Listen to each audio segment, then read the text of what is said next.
Hare Krishna,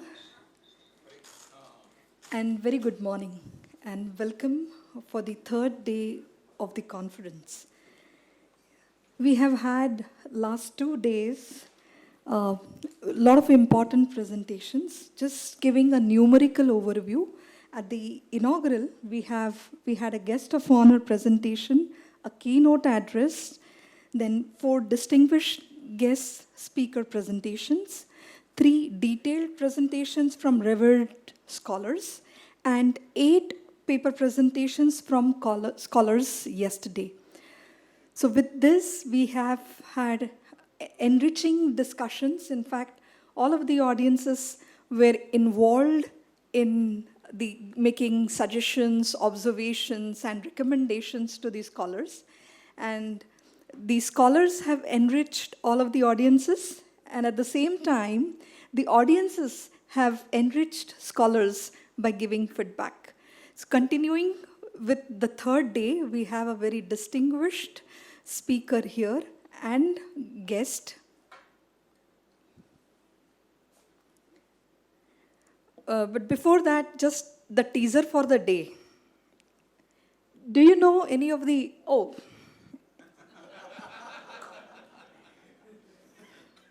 so that's technology sometimes. So it reveals your secrets. I was just going to ask them, what are the algorithms which you have known come from the Indian astronomy? Okay. And we know how many algorithms must have gone into making the first supercomputer of India, Param. So we have very distinguished guest here, Padma Bhushan, Dr. Vijay Bhatkar sir. He is honored with Padma Bhushan, Padma Shri, Maharashtra Bhushan, and a string of national awards and honorary doctorates. He is best known as an architect of India's first supercomputer, Param, and several pioneering contributions in the field of information technology. His PhD from IIT Delhi in 1972. He was also acclaimed distinguished alumni at IIT Delhi and went on to become its chairman of governing council. He is national president at Vibha, Chancellor Nalanda University, and is guiding India's notable national initiatives in science and technology, as well as in arts and humanities. So I remember I had heard Vijay Bhatkar sir here itself, around 2 years back when he had visited GEV, and he had made some suggestions. I think this conference is furthering the desire that all of these great souls have expressed. The Lord is reciprocating to these desires. Yeah? So, to you, sir. We are looking forward to hear you. It's a great morning for all of us to be here in this beautiful campus.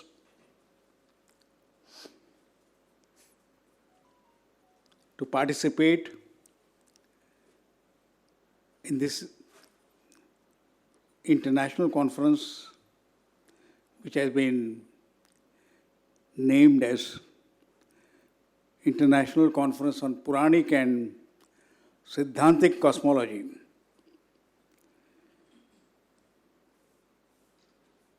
Using one phrase that has been used here is within experiential mathematical framework, which is new to me.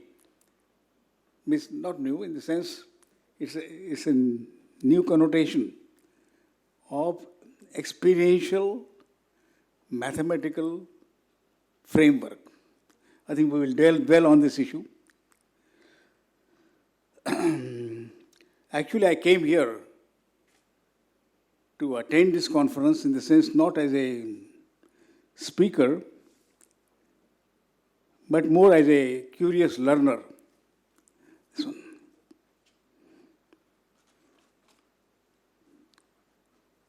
because we are now touching upon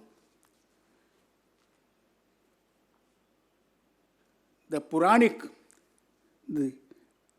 in terms of Vedic knowledge system, if it is to be described, the extensive Vedic knowledge system, one of the most ancient knowledge systems ever advanced, one of the most deepest one of the most profound knowledge system ever advanced by humans. So that is very interesting for us.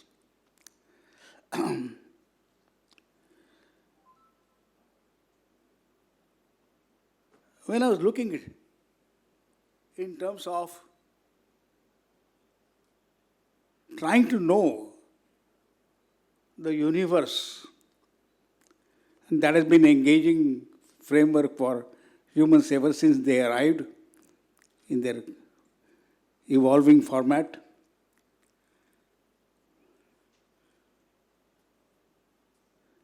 Athato Brahma Jigyasa is the first. That has been the eternal quest of humans. The quest includes very fundamental question, the question which we are faced with, who am I? First is the quest about myself. And what is this world in which I have come, I am experiencing, I am interacting with? And what we call, what we may term as what has been termed in Vedas as Brahma. There is no adequate definition of that thing other than that word itself. There are several words in English, there are words in Sanskrit which cannot be translated. There has been recently a book by Dr. Malhotra who has written on that book on untranslatables, words from Sanskrit, and how they are to be actually understood or interpreted, which actually cannot be explained in any other language than Sanskrit itself, this one. So this is one such word, is Brahma, this one. So we are trying to understand this ancient knowledge system from Vedic times, although the Vedic times cannot be exactly determined, it's a period. This one. But our attempt has been to know the extent of this knowledge system. And I am very pleased that when we started exploring this knowledge system, I remember earlier days when I used to give lectures on this or try to understand, explore that. I had called it Indian Knowledge System, IKS. The name had stuck now. And in the engineering education, there has been some attempt now in the new education policy to include Indian knowledge system, IKS. I had used that word long time back for the want of an appropriate name. These kind of things. It can be called Vedic knowledge system or Indian knowledge system. But the name has now been used as Indian knowledge system. And in the engineering knowledge system, I'm an engineer, and there has been an attempt now to include this Indian knowledge system in the studies of mathematics or sciences, of new sciences, IKS. I think that's a welcome development. We'll have to define the extent in which we can cover it and its relationship with the modern knowledge system, which is emerging, which is still exploring these kind of things. And that is one of the fascinating, if somebody asks me today that what is new in the new knowledge system, what with the national education policy, this is one aspect which we have been discussing with Professor Rangan, all the members of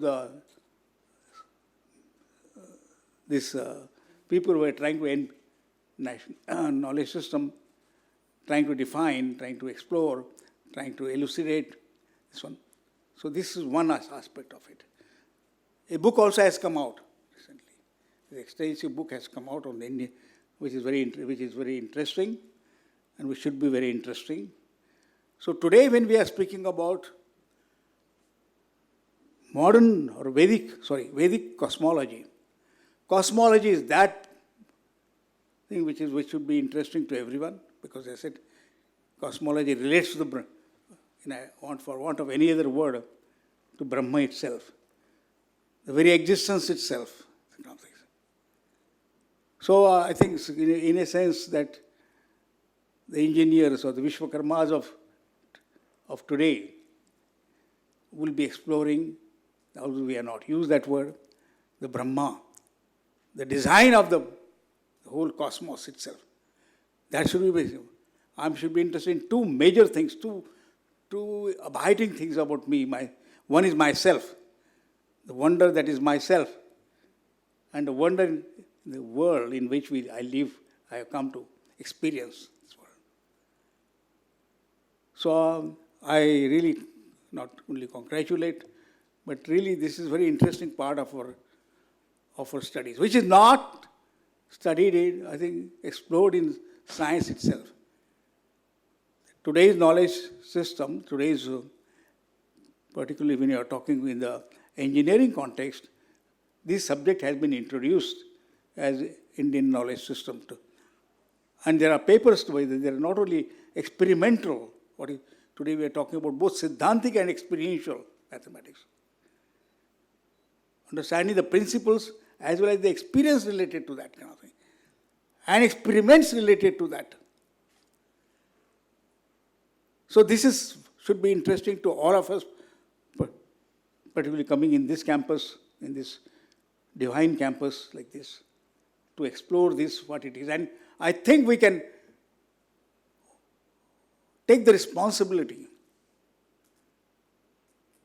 At least that exploration must lead to what we call as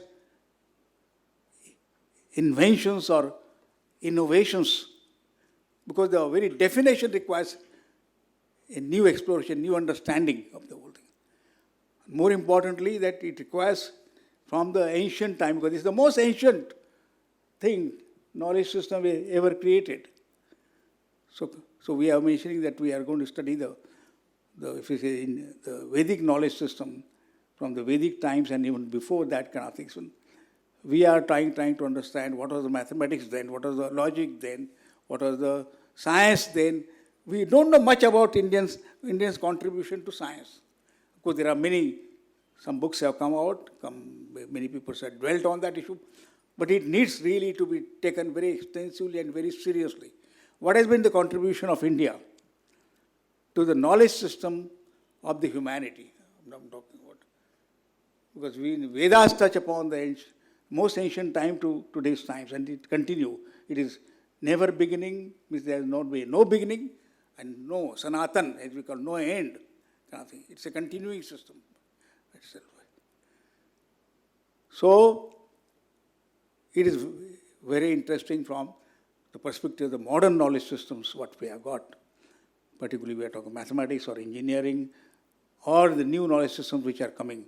What is the quantum mechanics, the quantum systems, and which are exploring and which we are trying to understand what do they mean, what does the word like quantum means, and what is going to be the future of further explorations in this direction. It is really we have come on a cusp like this when the quantum sciences came at the beginning of the last century. It was just that this science has shaken everybody. Like relativity, when Einstein brought in that concept, sheer through imagination.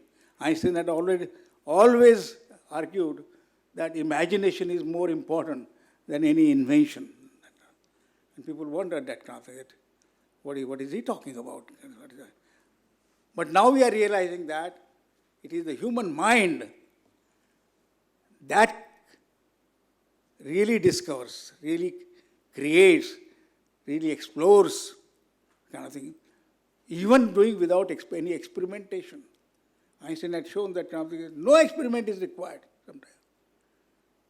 Not that it's not required, I'm not saying that kind of thing, but much of it, what is going to come now, much of it, what we are going to explore, is going to through human imagination.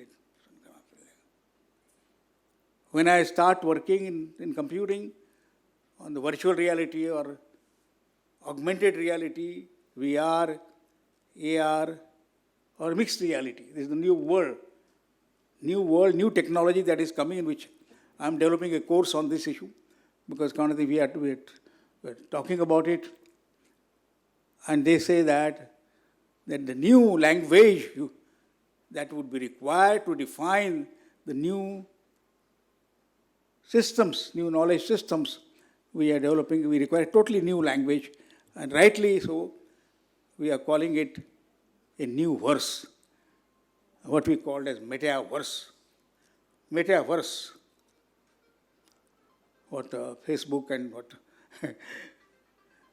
we are talking about today. And this language, metaverse, would be required to define what we are going to experience, what we are going to create, what we are going to innovate upon, and we'll be creating new worlds around ourselves. Totally new world. We're creating through imagination, entirely through your human imagination. And we are getting some glimpses of it, those creations. If you go into the net, if you see the explore the web, this is what you are experiencing. And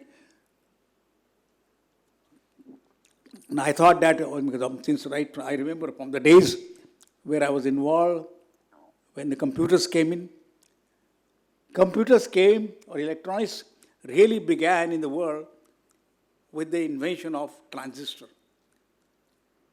That happened, I don't know, there is some strange coincidence that happened in 1947. India gets independence, and I think there is a relationship. That event, and this branch begins like, this new thinking begins. Some earlier things where they were tinkering with, but really electronics begins with the invention of transistor in 1947, around that time, 47. The transistor is invented, though it's a very simple device, like a switch, like that switch, this one, but its realization in the semiconductor form created this amazing field which we never expected. No one ever expected. So some explorations in physics, which we then called electronics. Since then, this field has been, really we have been exploring. Such amazing developments have occurred since then. Whatever we see today, I'm talking to you, I'm interacting with you, whatever most of the things which I see you is the outcome of this simple switch invention in semiconductor form, and then various manifestations of this which came. This went on. There has been a very fast developing field. Soon we were to put many transistors on a single chip, various levels of integration, which we cannot imagine. That this level of integration would be possible through a simple semiconductor technology. Today I was just living and we were exploring the new designs of the emerging supercomputers, or what we need to do, which I think the whole world is trying to generate what would be the next generation technologies on this.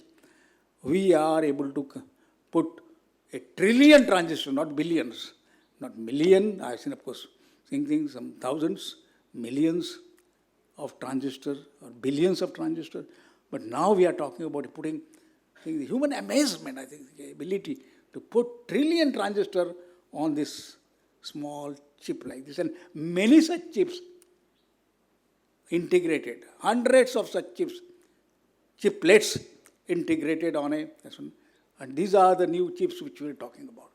And this is the challenge which we will be facing. Can we develop these technologies? Of course, we didn't have foundries.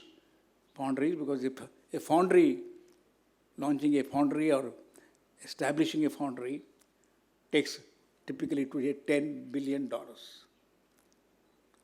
And one thing cannot go wrong.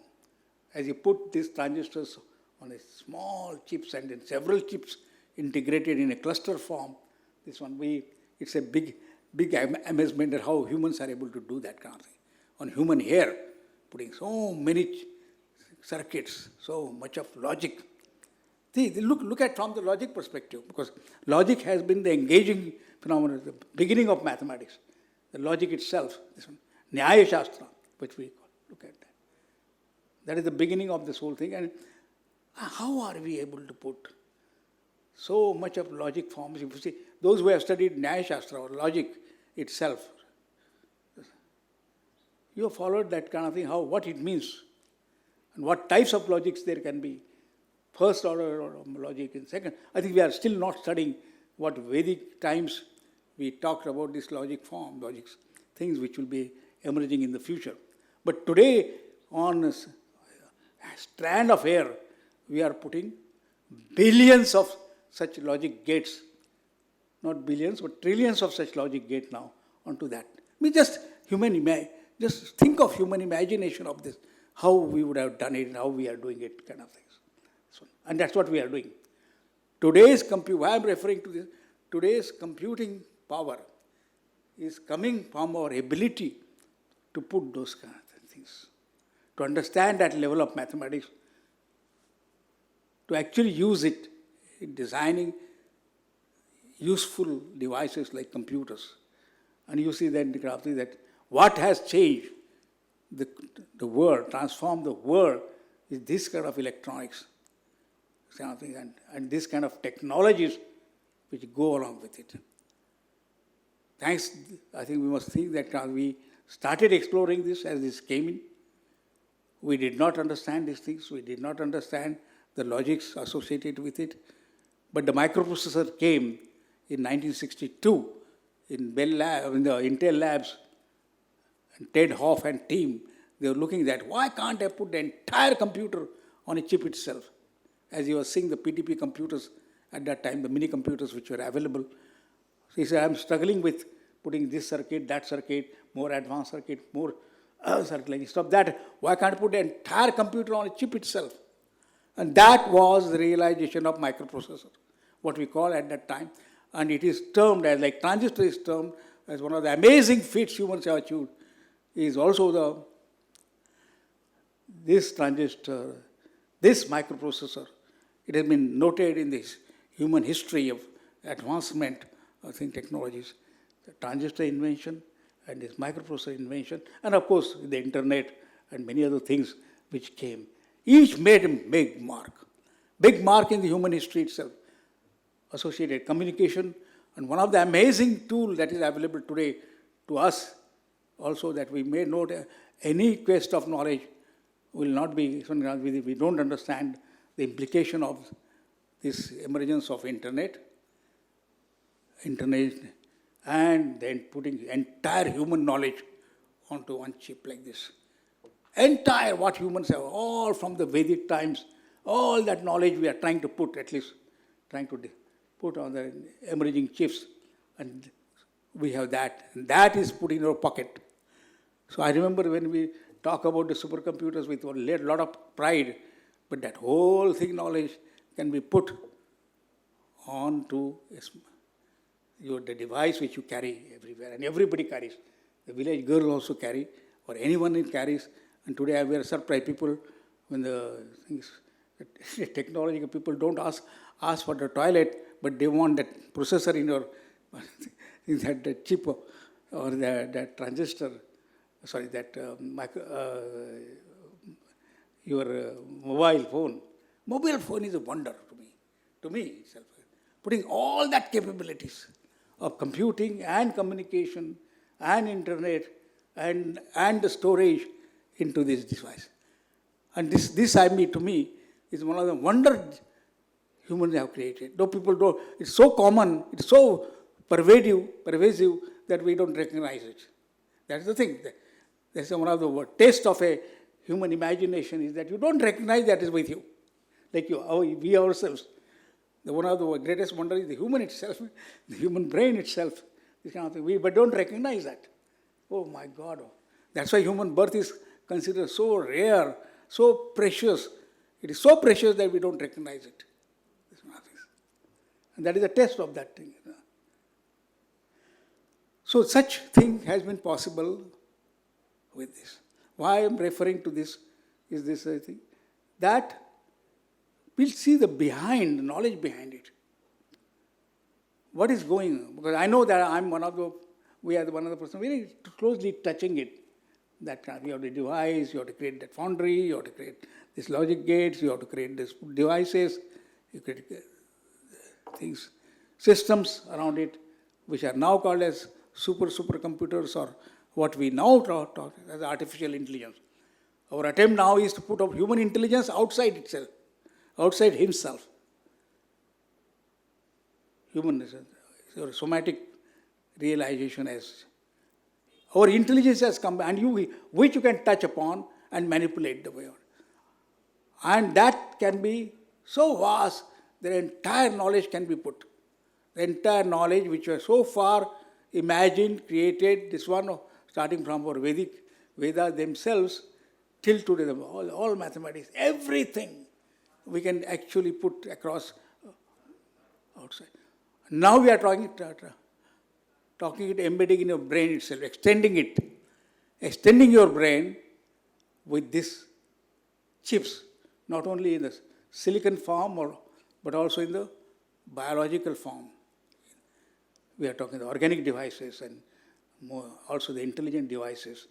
And we are trying to see that can we drive cars without drivers, driverless cars, which I think everybody is discussing today, and tomorrow we will be coming here without drivers and just foot and here and everything. And with the coming of this COVID, we have seen that we can conduct all the classes, we can conduct this one things, even primary school children can interact with you.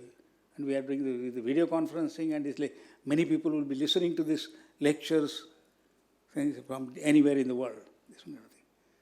So fast, this is development. Sometimes I wonder why are humans conducting? Though I'm working in the information technology or the innovations, I don't know why such fast rate these innovations are coming. Never in the human history that there's been this. It's called exponential technology. Anything is happening at exponential rate. Whether we will be able to comprehend that. Today's my topic, one of the things is that is it comprehensible to human brain? One of the most important issues is how humans are able to comprehend this knowledge, which is changing at such a fast rate. What we are calling at exponential rate, we don't know what is the rate. So sometimes when I see the way the new chips are coming, nanometers, 3 nanometers to single nanometer, is less than, is smaller than, thinner than our human hair, in which all those supercomputers are being put on a hair form. Why is it important? I am wondering what is in God's mind. The classical question Einstein asked was, I am not interested in this and that kind of thing. I am interested in what is in God's mind. And that's the abiding question. What is in God's mind to give this human ability, this ability? And what is going to be in the future at that time? What is going to be the future of humanity, or how humanity is going to shape the future world? This is the abiding question we are talking about. Now, when today's our topic is on cosmology. We want you to understand the world around ourselves.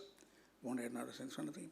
So naturally, we want you to understand when you look up the sky, we see so many planets and moons, and satellites, and of course we see the stars, and we see the galaxies, and beyond the galaxies.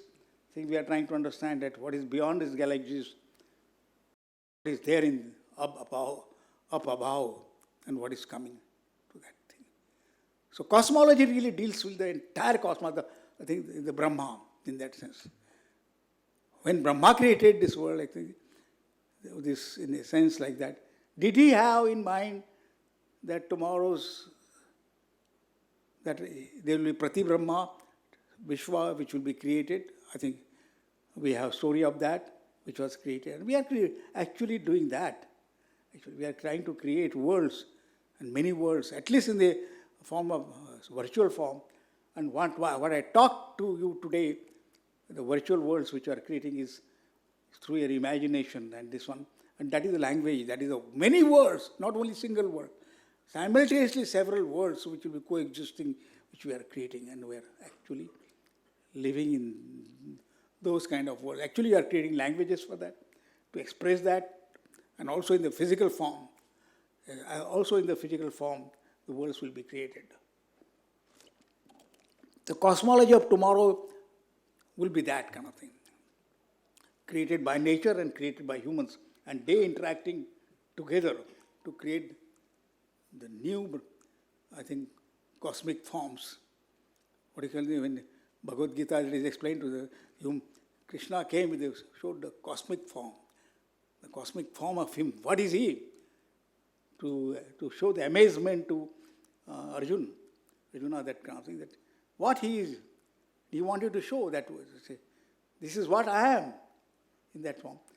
We are trying to create such worlds and actually creating it. Really, when I see the designs, actually we are creating that kind of things, the possibilities around that. And what? So when we talk about the cosmology of tomorrow, and that's what in Bhagavad, this is very important. We are trying to understand the entire possibilities of that thing. And that is what Bhagavad attempts. What Narada said, that until you study this one, you'll never be satisfied. So Bhagavad is that kind of creation of Vyasa, great thing. That that form is actually sitting within us itself. Because it is that thing is sitting within us. And this is what we would be expressing. When this word experiential word which was being used in mathematics is itself is a wonder. The logic itself is a wonder. When we talk the epistemology of how you know the world, epistemology of that, starting from pratyaksha to all the 6 systems of knowledge, what we want to understand, that epistemology is sitting within you. One of the most fascinating in the brain science is to understand how brain understands. When I'm working on artificial intelligence, how do we understand? How do we know? So the epistemology is very important to understand what we studied in the Vedic knowledge system. And we created an epistemological, which was extended for the first time to cover all forms of knowledge. How that can be put in this one. And that's why today's knowledge system was not enough to understand the nature of reality, this one. So the epistemology has to be understood. What I'm referring to that, we are talking to it, that which we are now trying to explore, which was explored at that time in Bhagavad, during the Vedic, on our Puranas. So that's why the conference talks about the Purāṇic system. All the Puranas, and most important is the Purāṇ, Bhagavad Mahapurāṇ, which I think there are so many books on this, which you will see in this here, the library, which are available to us. So I see now the great synthesis which is occurring. One, from the Vedic times, and two, the new forms of knowledge which we are exploring, which I had never seen, never imagined. And they are able to talk to each other. They are able to relate to each other and further advance those things in the form of technologies which are before us. So I can share with you, when I look at the forms which are from our experience, our birth, to this earth, to the sky which we see, the planetary systems we create, the galaxies that we see around, and we want to know that how many planets are there, how many stars are there in one galaxy, and we are able to know it. When you talk about the billions of stars around us in that thing, and yet to be explored. And the new are being born, old are dying. There are deaths of stars and new births of stars, and again kind of the recreation of this whole thing. Again and again those cycles which are there, which are not talking about that you are reborn. It's not only we are reborn, the stars and these planets and the stars and these clusters of stars are being born and die. They die. They exist. So what is the purpose of all that? Why such amazing, such huge? You can't even wonder that how big they are. Like our suns, there are billions of such suns in this planet. People who talk about cosmology, study of cosmology, how are they created? How they get? How are they sustained? What happens? And what are the possibilities? And how many human births which will take to understand? We are not able to understand. A simple place like this, it's one way able to understand. There's so many. But the last thing I can say, so many things. I think please give me the already 9:30. How much time I would have? Few minutes? 2 minutes? Yes? 2 minutes I have to cover trillions of years in 2 minutes. That's the thing. So I would just say that one of the most amazing part of this, and which I think Einstein made that very profound statement.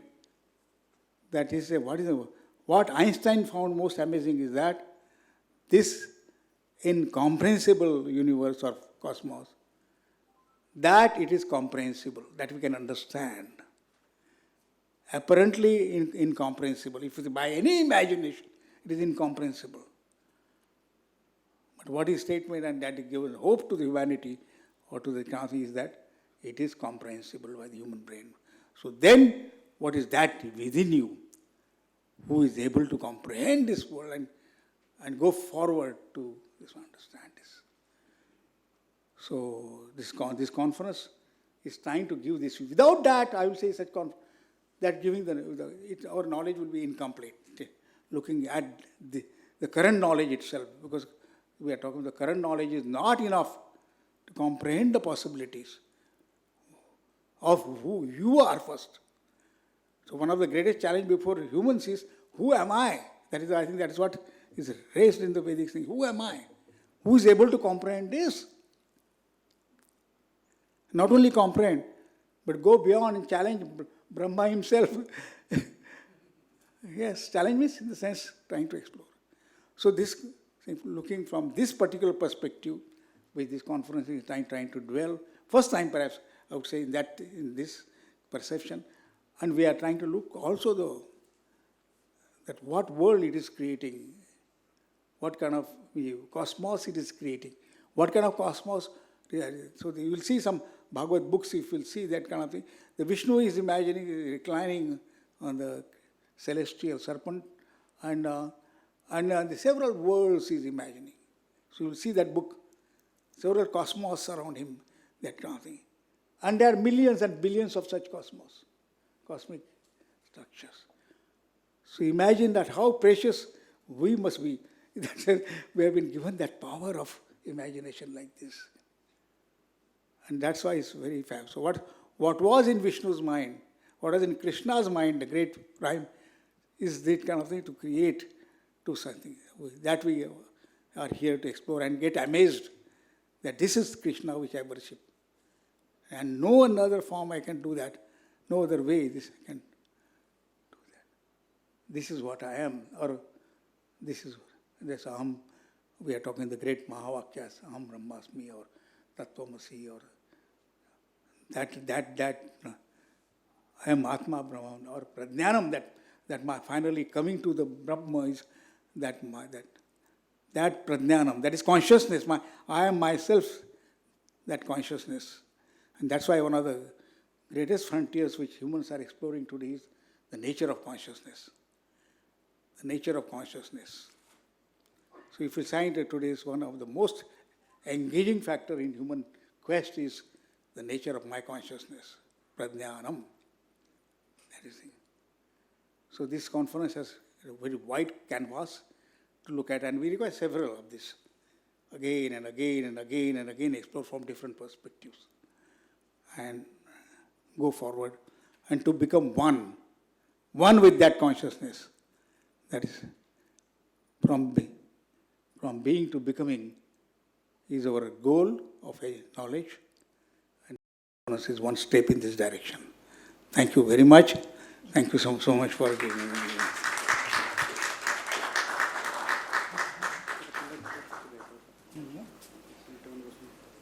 Thank you so much, sir. After Param, I think you have made another great contribution to India and world by giving the concept of Indian knowledge systems and the introduction in the new education policy. You have given several examples of fast-paced innovations and how they have transformed world. But I think one of the most favorite lessons that I've learned today is to keep up as the purposeful, curious learner. Atato Brahma Jidnasa. Thank you so much. And I request now the guest speakers and the paper presenters to come up here for a group photograph. Sorry, because Dr. Iyengar and his group is going to leave, so if all can come for a photograph before they leave, you know. Kalachan. Akandari Prabhu, Antadi Prabhu, Adrut Karma Prabhu was there. Dr. Iyengar, please.